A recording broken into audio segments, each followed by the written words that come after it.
Welcome to the Encore Audio Archives YouTube channel. I'm Taper Dave, and this is my channel. I've uploaded hundreds of talks here that I've recorded at meetings in West LA, and I've also recorded conventions starting in 2013. I've got a bunch of those up. And Walt and Mary Murray, the original owners of Encore Audio Archives, started the company in the 80s, and Walt recorded Joe and Charlie's and a bunch of stuff down in Vista, California. My sobriety date is June 20th of 1994. I hope you find something you like, so please like and subscribe to my channel and comment down below. If you want to hear something that I don't have or that you don't see, I'll see that I get it. Anyways, take care and have a great day if you want to. Okay, now let's give a really warm welcome to our main speaker, Al.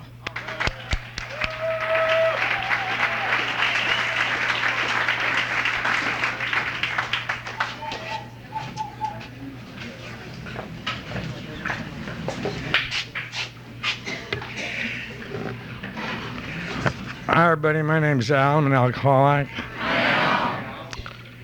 Wasn't that Nicole good? I mean,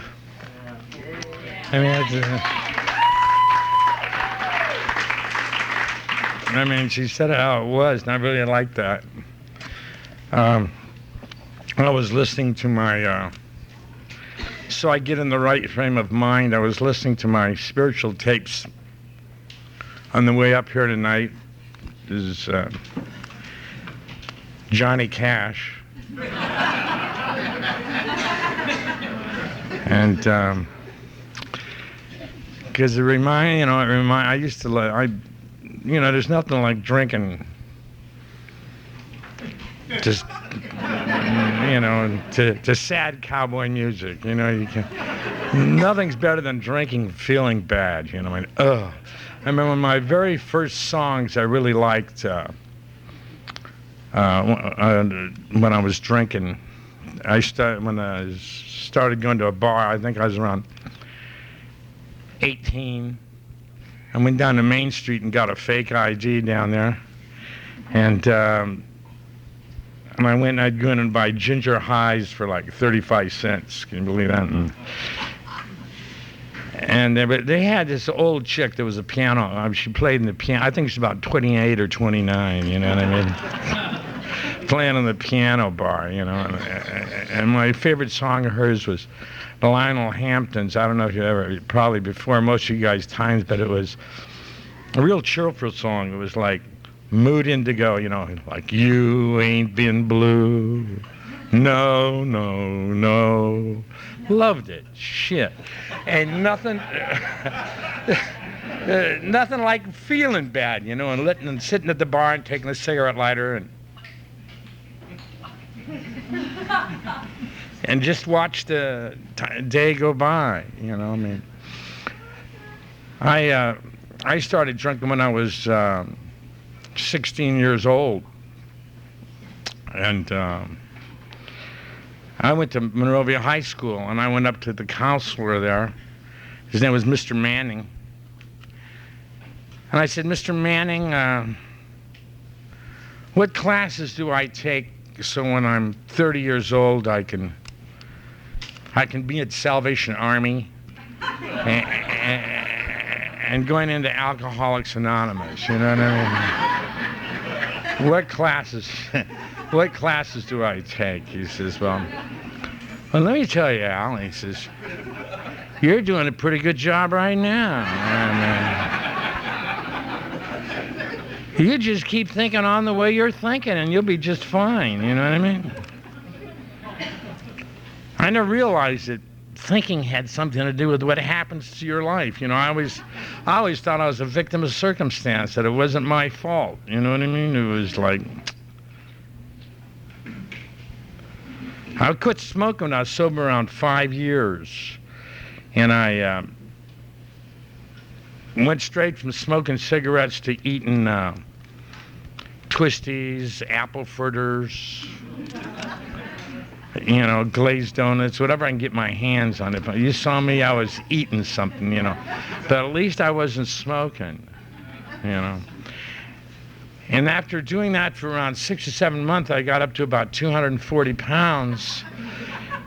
And I had smoking in hand. You know, in other words, it wasn't a problem anymore. Smoking was no longer a problem. So I checked myself into Overeaters Anonymous. And in 100 days, I lost, like 50 pounds. And what I did is, and this would be heavy for Malibu. I don't know if you guys can get it. But I found out that there's a Jerry, there's a relationship between what you eat and what you weigh. Did you know that? There's that relationship. It's the same relationship that says, there's a relationship between how you think, what you think, and how you feel.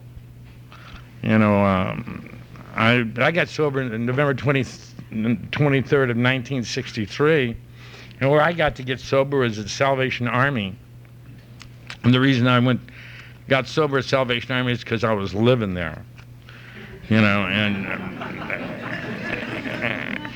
I didn't think I was an alcoholic because nobody there at Salvation Army is an alcoholic, It's like going up to Promises, Nobody there at Promises is an alcoholic. Ask them, We're victims of circumstance. It isn't our fault. That's one of my favorite things. I'm not going to use the book. Yeah, I'll use the book. Why not? I'll use a lighter book. All right. I'm not doing this to me. It isn't my fault, and I'm not doing this to me. The reason this is happening is because my dad told me don't hang around with Mexicans, and he was a Mexican, you know what I mean? I was molested when I was 7 years old by my uncle, and it's not my fault, and I'm not doing this to me, you know what I mean? And I'm not, I'm telling you, I'm not doing this to me. So if I'm not doing this to me, I can't stop doing it, can I? So I keep going, and eventually I take my inventory. I begin to realize maybe I have something to do with this, I might have something to do with it. But I don't want to cop to having something to do with it. I don't want to cop to it because I may have to stop. And what would life be without doing this? I've always been doing this. What would it feel like not to have this going on? And my sponsor, Shep, says, you don't have to quit doing it. At least admit you're doing it. Cop to it. At least if that's what you're doing, get off on what you're doing, Then and so what happens is I did. I got off. I said, wow, I'm doing this, I'm doing and doing, and nobody's watching. No, nobody's paying attention. I'm doing this. So I decided, well, I can always change. What happens is that's kind of like responsibility. You realize that, that you can't stop doing something till you realize you're doing it. A very high guy, his name was Gurdjieff, I think that was his name. He was a Russian guy. Who is it? Somebody says this. Thank you, guys. He was a real high guy, and what he said is you cannot escape till first you realize you're a prisoner. See, you cannot escape till first you realize you're a prisoner. And what are we a prisoner of? We're prisoners of our beliefs. I'm a prisoner of my belief system. And so what caused me to drink? Like we were talking about, what caused us to drink is we suffer. We were suffering. I was suffering. That's what caused me to drink. But I began suffering in such a gradual way. I didn't know it. Like I told you, the book says our chances are nil till we get rid of our old ideas, and that's one of my favorite words in the book is the word called nil. What the definition of what nil means, if nobody really knows what it means no fucking chance at all. You don't stand a chance in hell. No chance. I mean, this is my sponsor. He told me, Al, you don't stand a goddamn chance. And how I run into my sponsor is he took me out of Salvation Army. I met him when I was at Salvation Army. I got sober in Hawaii. And he saw, and he became my sponsor when I was sober about a month. And when I was sober 90 days, he took me out of Salvation Army because he could see I was getting institutionalized. And so what he did is he moved me into his house, and he told me I could stay there for 6 weeks. And the reason he had it set up that way is he saw himself as such a ferocious, damaging drinker that he owed God penance. And how he paid God penance is he allowed somebody he took care of somebody for 6 weeks. But after 6 weeks, it didn't count. So he told me I had to leave. 6 weeks, you got to go. So in that 6 weeks, I had to get a job, save money, and get out and move out. And he used to get me up in the morning, and he would sit me down at his breakfast room table. And he'd say to me, he would give me what the disease of alcoholism is. He says, what it is, it's an allergy of the body with an obsession of the mind. And I'd be sitting there at his table, at 6 o'clock in the morning hearing this shit. He says, and your head doesn't want to hear that. It's like when you go to take your inventory. You want to go to sleep? Take your inventory. You know what I mean? Put you down. Because your head don't want to do it. It does not want to do that. And so what happens is that he would say again, he says, what it is, an allergy of the body with an obsession of the mind. And what it is, it's an allergy of the body with an obsession of the mind. And what that means is when I'm not drinking and doing drugs, all I've really done is handle the allergy. That's it. What I'm left with is a disease. And what the disease is the mind. And when he told me that, he said, and do you know what the function of the mind is, Al? I'm going like, he says, the function of the mind is thinking, is a function of the mind. There can't be anything wrong with the way I think. I've thought this way all my life, I wonder if he's trying to tell me there's something wrong with the way I think. This is what's going on in my mind. And I'm sitting there at his breakfast room table. I hadn't worked in the last 3 years. Before I went to Salvation Army, I was living in the swamp in Pearl Harbor, in a Quonset hut down there. My room rent was $36 a month. Came a point I couldn't make the rent. I subleased part of my room to another guy. And the two of us couldn't make the rent. So we moved into an abandoned Seventh-day Adventist bus. And let me tell you what, if the Seventh-day Adventist church abandons a bus, unlivable. You know what I mean? But it was a home. I called it home till my landlady saw us there, and she chased me and Pete out with a water hose. Then we moved over, that was in Samoan Village. We moved over to the next village, Filipino village, because a lot of Filipinos lived there. And when there was a burnout car, we turned it over and moved into the burnout car. And I lived there for 2 days. And if you ever decide you're going to drink again, don't live in a burnout car, because there's no cushions. They're all gone. They're burned away. And so I moved from the burnout car. So the last job, then I got a job. My last job was babysitting for 2 bottles of wine a day and a pack of Cools. You know what I mean? And once in a while, she'd bring a bottle of Kamchatka vodka. And I lived there for around almost 3 months till President Kennedy got assassinated. First, I got a letter from my mother saying that my son was adopted away from me because I hadn't contributed to support of the child. And the next thing that happened is President Kennedy got assassinated, and it just like popped something in my mind. And what I ended up doing was calling the Greater Council on Alcoholism, and the guy said come up and see him, and I went up and saw him, and he had a sign above his desk that said nothing is more important than the person in front of me at this very moment. And he adhered to that, and he talked to me, and then he ended up sticking me in Salvation Army.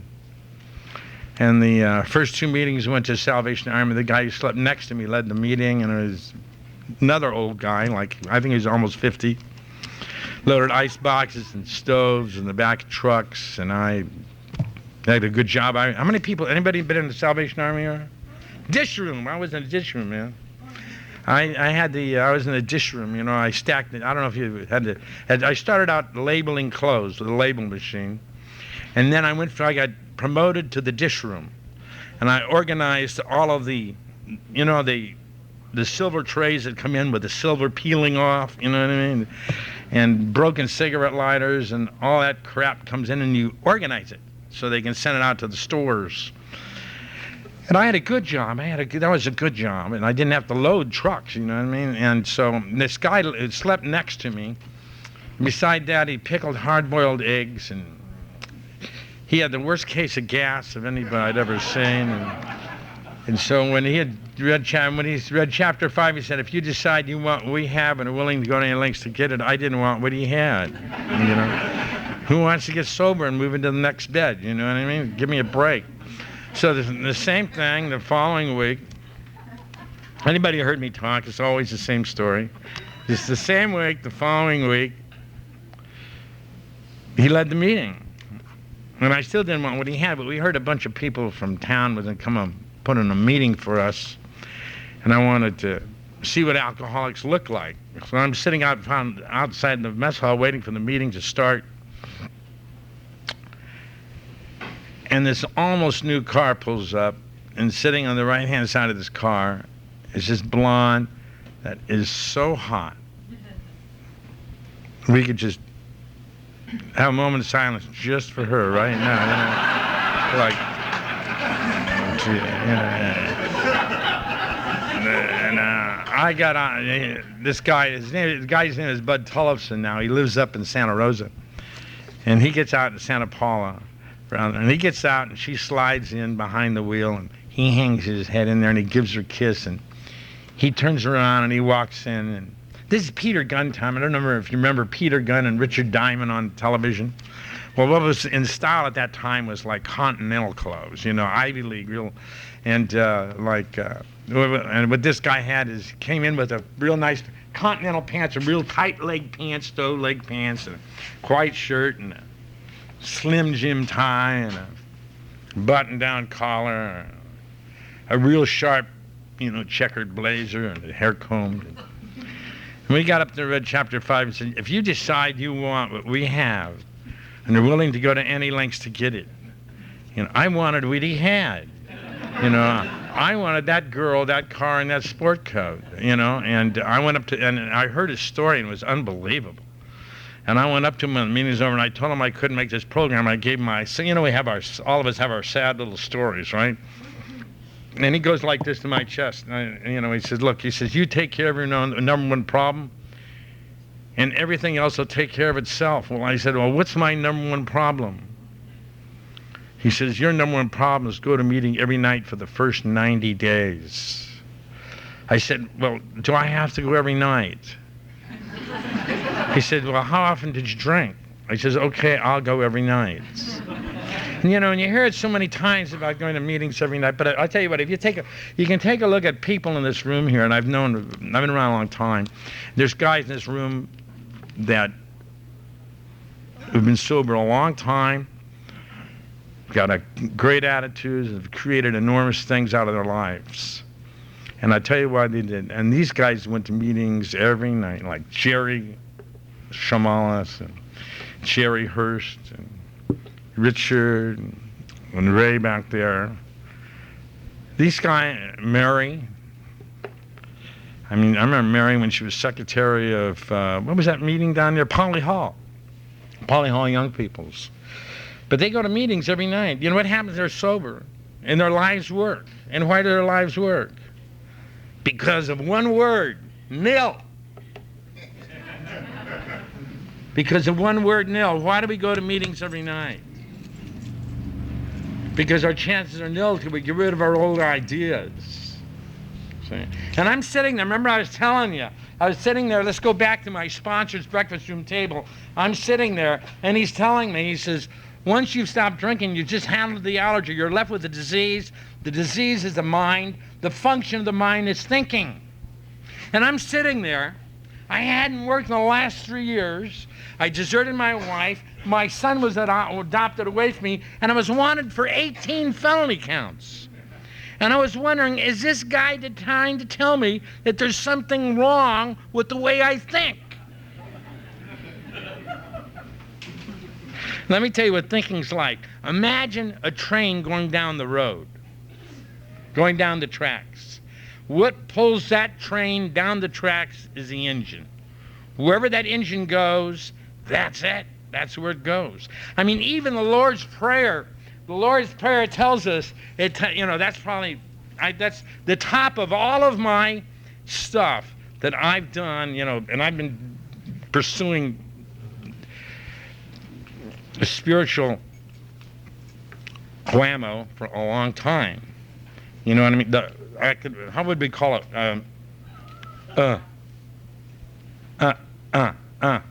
You know, like,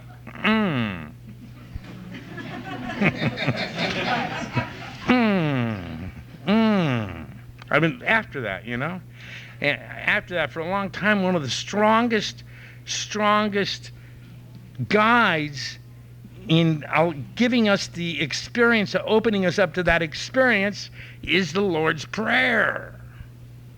See? And one of them, when I was telling you about the train being pulled through the tracks, the engine, the thinking, is what pulls it through. What pulls it through. The Lord's Prayer says, "Thy kingdom come, thy will be done on earth as it is in heaven." Now, if you were to read Emmett Fox, he talks in scientific prayer, he refers to heaven as being consciousness. Being consciousness. So what the Lord's Prayer says, whatever is in your consciousness is going to happen in your life. Okay, so if I hate myself and I don't like me, which was the way I come in, everybody I run into in Alcoholics Anonymous, when they come in, really don't like themselves. And the reason we don't like ourselves is we're living a counterfeit experience. We're operating underneath a false identity. What we've done is, instead of identifying with who we are, our existence is part of being an extension of God, and coming from there, what we do is we identify with the things we've done in our life. And we use that to describe us, and what happens is our lives don't work. Why it doesn't work? It's because it's a lie. It's not the truth. We're operating under a counterfeit existence, and we're not going to grow. It's like if you got a plastic plant in your yard, you could put fertilizer on it, you can water the shit out of it, it's not going to grow. Like if Nicole would have killed herself, she would have killed the wrong person. You know what I mean? The biggest, getting sober is really one of the high points in our life. But the next high point after that is we get to live our life. We get to be who we get to express and be who we are. Wouldn't it be a ripoff to be here on earth, live your life, and really, really never get to be you? Running around trying to be cool?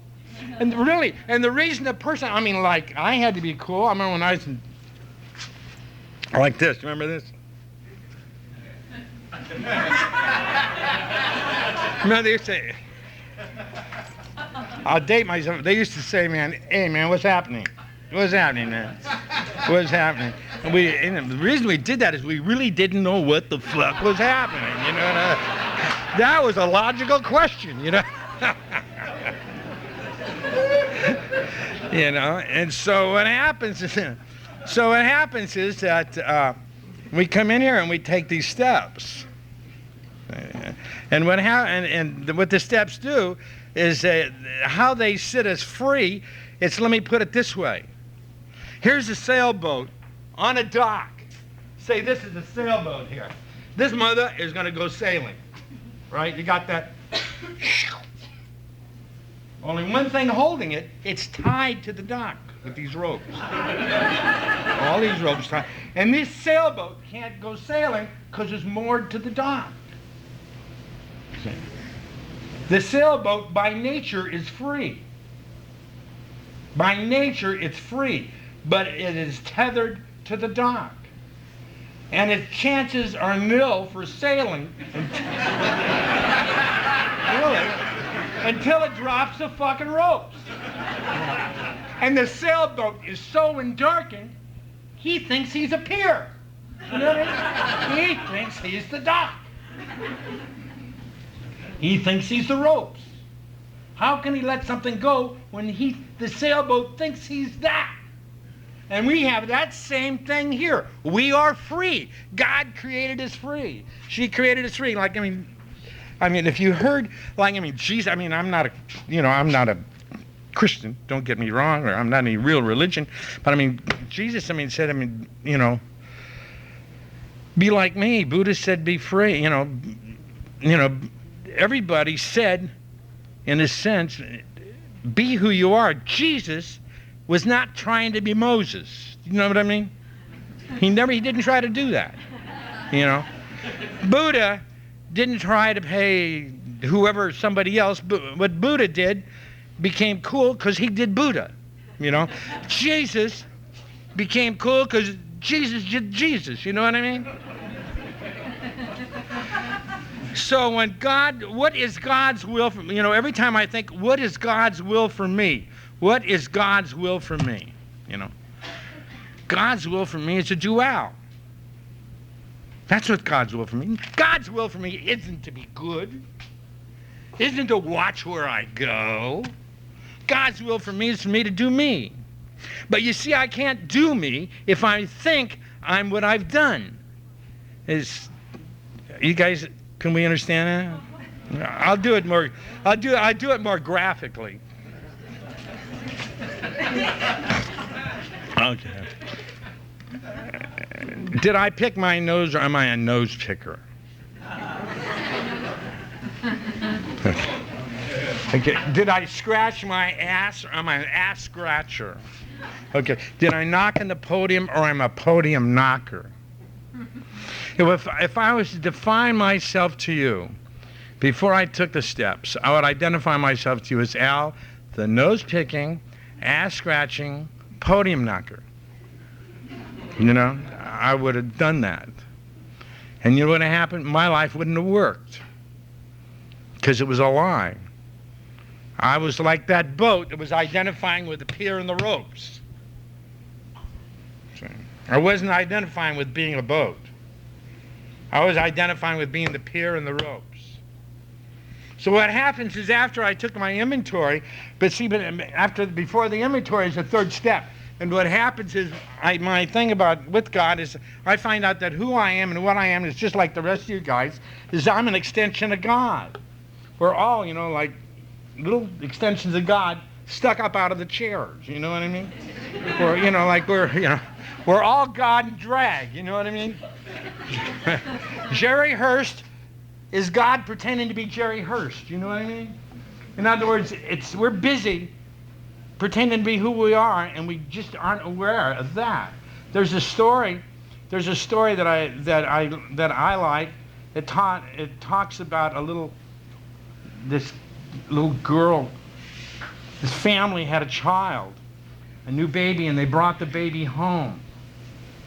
And the little girl said, "Mommy, can I see the baby?" You know, and she said, "No, I want to be alone with the baby." She said, "No." But she begged her long enough to where they let her be alone with the baby. And so they stood there by the door, and they wanted to watch because they were afraid. And the little girl goes in there. She's only like about 4 years old. She goes in there and she walks up to the crib, and she puts her hand on the crib, and she looks over at the little baby, and she says, "Help me remember, I'm beginning to forget. Help me remember, I'm beginning to forget." See, we have forgotten. What we've done is we've identified with what we've heard on television. We've identified with what the big people told us. We identified with the teachers told us. We identified with the priest told us. And we've suffered. And it's that suffering that Nicole was talking about. It's painful. The pain is so bad that we can't The only thing that can really dull that pain is to drink. So that's why the steps are there. See, so what happens is I realize that who I am, just like you guys, man. I'm just like an extension of God. I'm just like an extension of God. And that's who I am. So since I'm an extension of God, I don't have to go trying to be something because I'm already that. You know what I mean? So what I did, let me show you why it makes it clear, why it's important to identify with God. Because the Lord's Prayer says, Our Father who art in heaven, hallowed be thy name. In other words, that's telling me right here, the inside of me is that. And here I am here. I went over and I picked my nose. I went over and I scratched my ass. I went over and I knocked at the podium. At what time did I become any of those things? I never become any of those things. Because who I am and what I am is an extension of God. Like you guys. And from there I go forward with my life. So whatever I do in my life is what I do. I don't attach to it. I don't attach to it. See? And what it does, and the 7 steps helps you there. What it does, it changes the nature of the game. Because the nature of the life, the nature, if life, the actions in life defines me, what happens is I have to get out there. It's not a game anymore. I have to prove something. See? But if I know that who I am and what I am, an extension of God, that's what I am, then life is a game. I just go out there and do it. If it happens, okay. If it don't happen, it's okay. But I give it 100%. You can live life at 100% because it doesn't matter. You know, like everybody's concerned, and the guys I sponsor, and they'll tell you this, I tell them this. If they're concerned, they say, am I going to be okay? I said, fuck no, you're not going to be okay. You're never going to be okay. Never. Give it up. You're never going to be okay, right, Ray? Never. Never going to be okay. How are you right now? Okay. Well, how about now? Okay. Well, how about now? Check now, man. Take a look. You're okay, right? You know, how about now? Think about this. I mean, the Lord's Prayer says, give us this day our daily bread. It doesn't say, give us today 2 loaves of bread, tomorrow 3 loaves. Next month, I want him to back a truck up. And I want to guarantee I'll have bread the rest of my life. You know, that isn't it. You're going to get all you need just between now and bedtime. You know, and talk about financial security. Do you know what? If I was to die in my sleep tonight, I would have all the money I need for the rest of my life.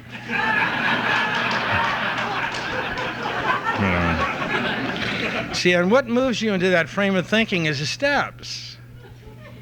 See, because what happens is that it's very, the book is, I mean, the steps are totally Buddhist. I don't know if you really know it. They're really Buddhist. What happens, the first part of it where you detach from what you do. You know what I mean? I am not what I do. Dong! Okay? Okay, the next thing is you clean up the stuff around you. You know, you clean it up with your parents, you know, and the Lord's Prayer says that, man. It says, forgive me as I forgive those who trespass against me. You know, don't ask for forgiveness. Don't. A waste of time. You will not be forgiven.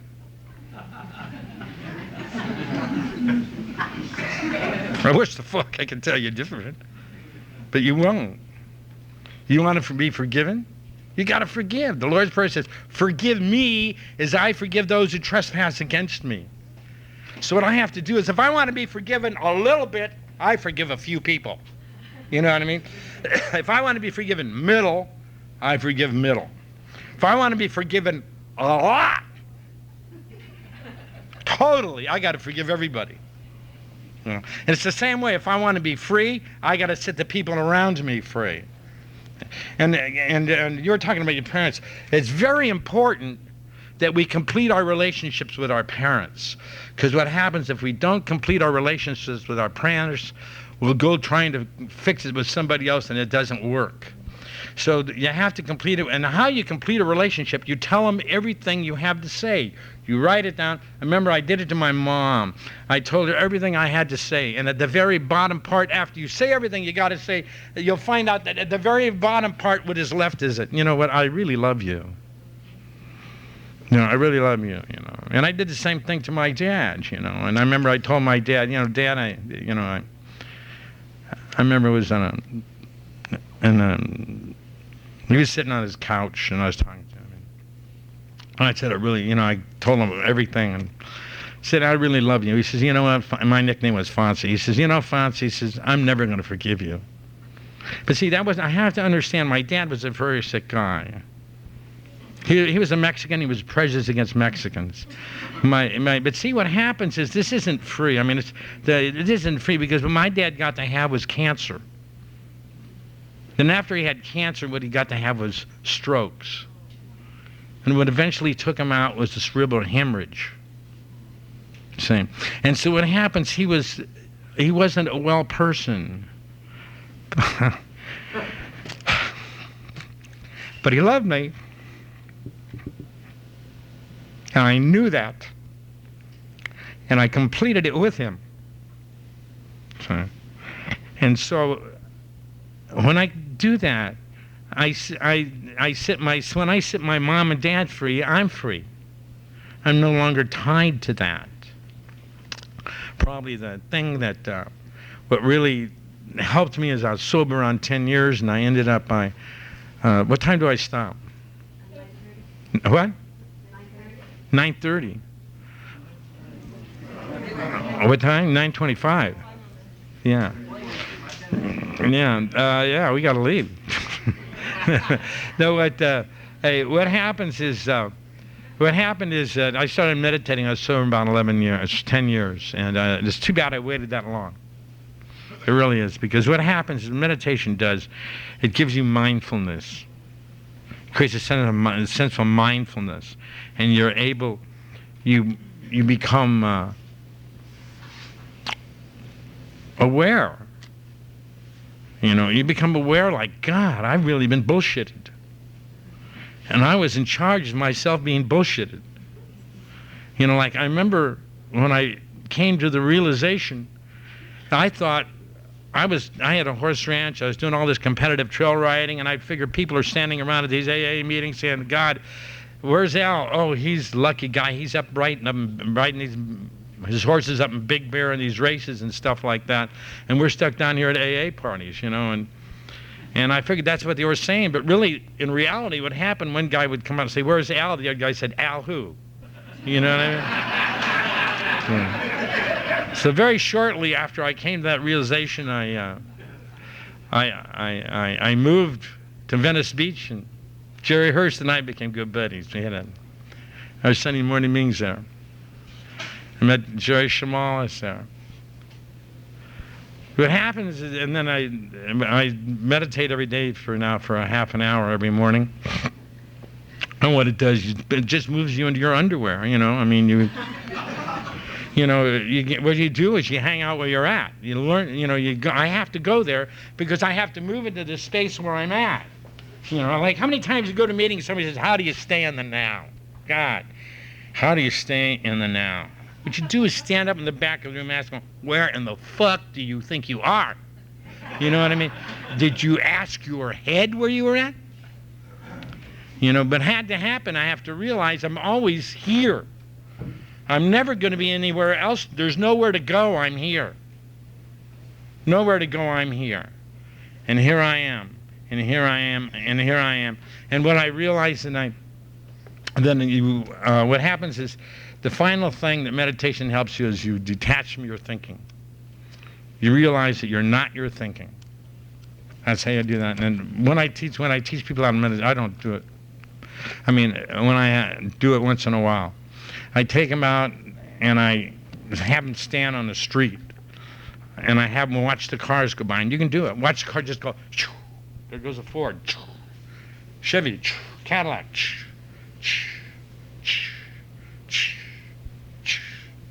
Your thoughts are just like that.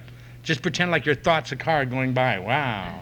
And just say, what would happen if a car goes by and you reach out and grab it? You drag your ass down the street, you know what I mean? Same thing if a thought says, boy, are you a dumb shit, you know, and you grab that, you know.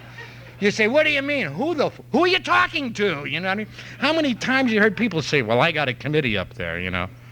Who told you had a committee? And you believed what they said. It's just voices, man. They're always going to be there. And the mindful part is just observing it. You know, part of the biggest problem is we believe what our head tells us. You know why people walk around, you know why people walk around afraid? Because they think thoughts that scare them. You know, it's like going to a spooky movie and say, boy, that scared the shit out of me. Well, don't go to scary movies, you know. If you don't want to feel afraid, don't think scary thoughts, you know what I mean? Basically that you're in charge of what you think, what you decide to think, you know. And you know, just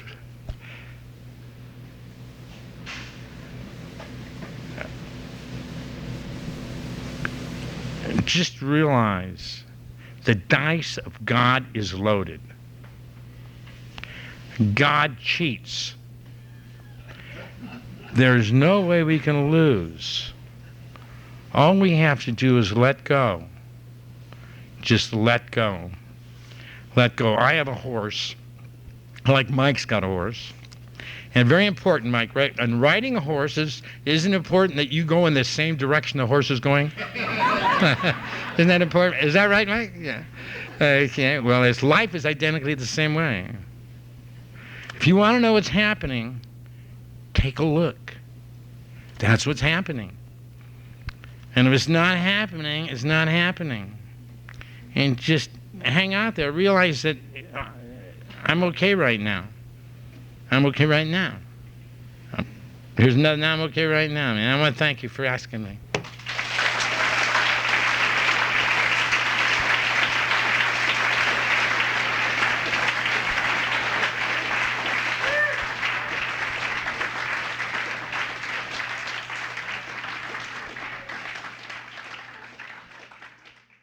Sorry to interrupt your viewing. Taper Dave here. Just wanted to take a second to ask you to like and subscribe to my channel. Let me know if you like what you're listening. I've got some very good talks here, and this one's a great one. Just curious, do you think this is better than Zoom? Tell me what you think. Okay, this is how I prepare my drone for launching. I like to do it inside the cab of my truck so I'm not standing outside in the weather. To install the joysticks for control, up and down, right and left, powered on. I have an Android phone that I use to connect it to the drone with. And it's actually controlled through the iPhone, through an app. Oops, wrong way. It's actually controlled through the iPhone, or through this Android phone, through the app. It's actually controlled through the Android phone, through an app, and you connect it through this short connection right here.